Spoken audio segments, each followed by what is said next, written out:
روک لو اپنے آنسو خدارا،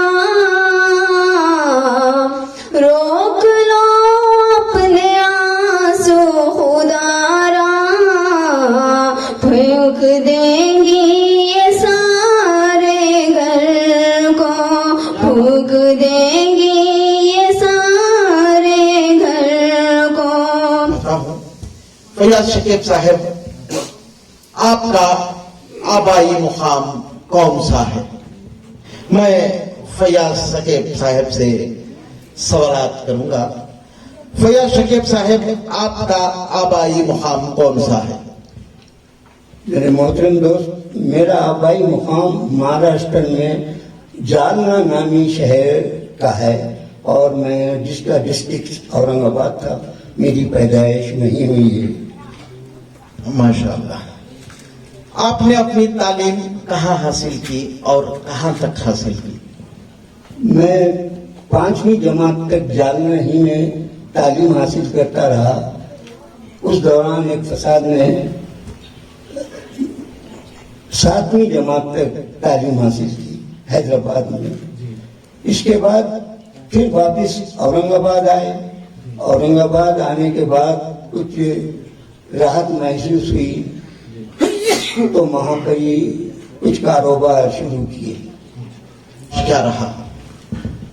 تعلیم کے بعد میں میٹرک کرنے کے بعد کچھ کرنا چاہتا تھا، مگر حالات ایسے بگڑے ہوئے تھے کہ مجبوراً مجھے کسی کارخانے میں لیت مشین پہ کام کرنے کو سیکھنا پڑا، اور میں ویسے ہی لیت مشین کے کام والے کو ٹرنر کہتے ہیں، میں ٹرنر بن گیا اور اپنا ورکشاپ خود ڈال کر کاروبار شروع کیا۔ اچھا، تو یہ کون سے مقام پر، کہاں اپنی؟ اورنگ آباد مہاراشٹر میں۔ وہاں جو فساد ہوا اس میں وہ کاروبار بھی جلا دیا گیا اور گھر کو لوٹ دیا گیا تھا۔ جب مانگ سکتے نہ تھے وطن میں، مانگ سکتے نہ تھے جب وطن میں بھی۔ فیاض شکیب صاحب حادثوں کے شکار رہے، در بدر اس مقام سے اس مقام منتقل ہوتے رہے۔ آج چلیے جانتے ہیں کہ یہ ریاست کرناٹک کیسے آئے۔ اس شہر میں جہاں میری کافی پذیرائی ہوتی تھی، کافی عزت ملتی تھی، میں ایک کارخانے کا مالک تھا جس میں تقریباً 8 آدمی کام کرتے تھے۔ وہ جب ختم ہو جانے کے بعد میں کسی کے پاس نوکری نہیں کر سکتا تھا شہر اورنگ آباد میں اپنے وطن میں، مجبوراً مجھے بنگلور اپنی سسرال لانا پڑا، اور ان کی خواہش بھی یہی تھی کہ یہاں آ جاؤ، بامبے وغیرہ جانے کا مت سوچو۔ تو میں نے پہلے اپنی بیوی کو یہاں روانہ کر دیا، اس کے بعد میں اورنگ آباد سے بنگلور منتقل ہو گیا۔ اس طریقے سے یہاں پہنچا ہوں میں۔ یہ ہمارے جو سالے وغیرہ تھے ان دنوں کافی حیثیت رکھتے تھے۔ انہوں نے مجھے میں ویسے تو رام نگرم میں ان کا مقام تھا، گھر تھا، مگر میرے لیے انہوں نے چند پٹن انتخاب کیا کہ وہاں پر آپ کاروبار کرو۔ تو بینک کے ذریعے لون لے کے ایک مشین جس کو یہاں پر کرنا میں ہر مشین کچھ کہتے ہیں، وہ جو لکڑی صاف کرنے کی ووڈ پلیننگ مشین کہا جاتا ہے، تو اس کا کارخانہ ڈالا، وہ چلاتا رہا میں کچھ دنوں تک۔ تو آپ نے کافی تکالیف اٹھائی ہیں، کافی مشکلیں جھیلی ہیں، تو اس طرح سے آپ بنگلور تشریف لائے، پھر اس کے بعد رام نگرم، پھر اس کے بعد چند پٹن منتقل ہوئے اور اپنا کاروبار کیا۔ آپ شاعری کی طرف کیسے راغب ہوئے؟ یہ میرے خاندان میں 2 شاعر تھے، 2 بھائی تھے، وہ 2 شاعر تھے میرے، ذرا دور کے ماموں لگتے تھے، میں ان کے ساتھ مشاعروں میں جایا کرتا تھا چھوٹا تھا۔ وہاں سے مجھے شاعری سے رغبت پیدا ہوئی، پھر کچھ شعور آیا تو انقلاب اخبار اور دوسرے رسالے وغیرہ پڑھتا رہا، جن میں میرے پسندیدہ شاعر جناب فیض احمد فیض اور ہمارے پاکستان کے شاعر کیا نام ہے ان کا، ان کی توسط سے میں مشاعرے ان کے پڑھنے سے شاعری کا شوق پیدا ہوا اور میں نے شعر کہنا شروع کر دیا اس وقت۔ اورنگاباد میں نظر جالنوی بول کے ایک شاعر ضعیف علوم تجربے کار رکھنے والے، ان کو اپنی غزلیں میں دکھایا کرتا تھا اور ان سے اصلاح لیا ہوں میں نے۔ اور اس کے بعد جب چین پٹن میں منتقل ہوا تو میں نے یہاں کے ماحول سے کچھ عجیب صورتحال دیکھی۔ سنا تھا مشاعرے تو ہوتے ہیں، دو غزلیں تھی، ایک اردو ادب ایک بزم گلزار ادب۔ تو میں نے گلزار ادب کا انتخاب کیا جس کے شاعر مرحوم جن کو خطاب شاعر الہام کا ملا تھا خلیل خاور صاحب کی اردو ادب بزم اردو ادب تھی، اور خلیل خاور صاحب اور امی صاحب میں بہت فرق تھا، دونوں ایک دوسرے کی شکل دیکھنے گوارا نہیں کرتے، اتنا تضاد تھا اس حالت میں۔ اور امی صاحب جو ہمارے اس زمانے میں حسن علی صاحب، حسن علی حسن اور ہمارے حضرت ناز عاقل شاہی، مرحوم محمد عباس، مرحوم برہان الدین ذوق، حسن خان حسن، میم خاطر کن میری، محمد آتش وغیرہ مشاعروں میں شرکت کرتے تھے۔ اللہ کے فضل و کرم سے آپ نے جن ناموں کا ذکر کیا ہے ان میں ہمارے ذوق صاحب باحیات ہے، اللہ انہیں سلامت۔ میں آپ کو خاص بات بتاؤں کہ جب بھی مشاعرہ ہوتا بزم گلزار ادب امی صاحب کی بزم کا نام تھا، اور شخصیت جو کسی تعارف کی محتاج نہیں، میں بلا مبالغہ کہہ سکتا ہوں کہ سید عرفان اللہ قادری صاحب اس بزم کے روح رواں ہیں۔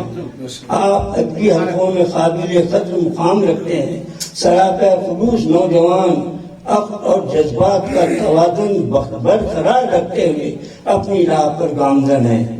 زبان اردو کے تعلق سے آپ کے خیالات اور طرف دیکھنے سے تعلق رکھتی ہے۔ اس خادم اردو کو مبارکباد پیش کرتا ہوں۔ یہ ابھرتا ہوا نوجوان خادم اردو جو مبتدی نوجوان شعراء کے ساتھ ساتھ میرے جیسے بوڑھے طوطے کو بھی کھینچ لاتے ہیں۔ کیا بات ہے! عرفان قادری صاحب کے بہت سے کارنامے ابھی دنیا میں باعث فخر ہیں۔ اگر زندگی نے ساتھ دیا تو عام جناب کے ادبی مورد کے آپ کی اردو سے محبت، اور ہمیشہ موبائل پر آتے ہیں ان کا کارناموں پہ ایک مقولہ عنقریب اخبارات کی زینت بننے والا ہے، جسے انشاءاللہ یہ خادم پیش کرے گا۔ اللہ توفیق دے جلد سے جلد پیش کروں۔ عمر کی اس منزل پر پہنچا ہوں، نہ جانے کب اٹھ جاؤں۔ دعا کیجیے کہ اللہ تعالیٰ بھی ہم ایمان کے ساتھ اٹھا لے۔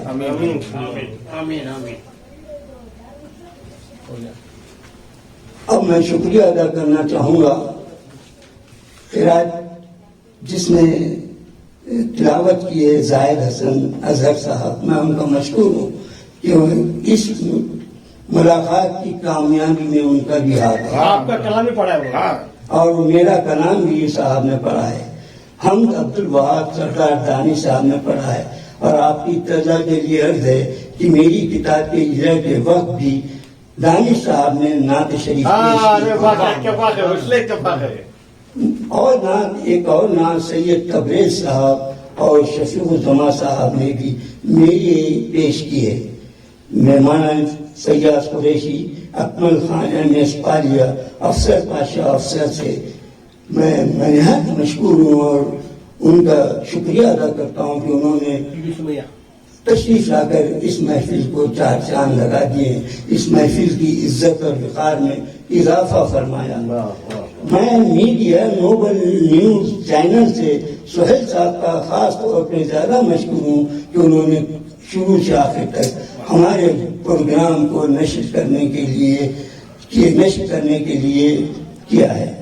میں شاہد صاحب سے درخواست کرتا ہوں کہ آپ ہمارے شکریہ کو قبول فرمائیں اور بزم کے تمام احباب جو حاضر ہیں اور جو نہیں ہیں ان سب کا شکریہ ادا کرتا ہوں. میں اس بچی کا بھی مشکور ہوں جس نے ہماری ایک غزل کو پیش کیا ہے. آپ سے میں اپنے طرف سے کہنے کی جزارہ کر رہا ہوں. بس میں امید پردہ کے زیر تمام ایک ملاقات کسی فنکار کسی قلمکار کے ساتھ جو کرنے کا میں نے بیڑا اٹھایا ہے. فیاض ثقیب صاحب کا نام جب پوسٹر بن کے واٹس ایپ میں اور فیس بک میں نے پوسٹ کیا تو ایک صاحب نے مجھ سے فون پر یہ پوچھا کہ آپ فیاض صاحب کی ملاقات ایک پروگرام میں کیسے کر سکتے ہیں، کیونکہ آپ کے لیے کم سے کم 10 یا 15 بار آپ کو ان کو بلانا پڑے گا، تب کہیں جا کے شاید ان کے ایک حصے کو آپ سن پائیں گے. تو مجھے بڑا تعجب ہوا کہ کیا ایسا بھی ہو سکتا ہے. اور واقعی آج فیاض ثقیب صاحب کے ساتھ ملاقات کے بعد واقعی ہماری تشنگی برقرار ہے اور ایک ملاقات ان کے ساتھ کرنے کی شاید میں کوشش کروں گا. اور شعراء کی دعاؤں کی اشد ضرورت ہے. انشاءاللہ ہم بھی کچھ کوشش کرنے کے قابل ہوں. آج کے پروگرام کی نظامت فرما رہے میرے جوان صاحب شاعر سماجی کارکن جو ایک بزم شاہین کے موقع ہیں. افسر صاحب یہاں پہ تشریف لائے، میں آپ کا بھی شکریہ کرتا ہوں. اور ہمارے شہر بنگلور کی اور ایک خوش نصیبی یہ ہے کہ شہر بنگلور سے ایک news channel Nobel news channel کے نام سے الحمدللہ شروع ہوا ہے اور ہم تمام کو امید ہے اور ہماری دعائیں ہیں اللہ سے کہ یہ چینل کافی پھلے اور یہ چینل کے ذریعے سماجی ملی خدمات خوب ہوں اور انشاءاللہ چینل جو ہے حق بیانی کرے گا. تو میں جناب سید تاج الدین صاحب کو اس کے لیے مبارکباد پیش کرتا ہوں اور آپ کے نمائندے جناب سہیل بادشاہ صاحب یہاں پر تشریف رکھتے ہیں. میں آپ کا بھی شکریہ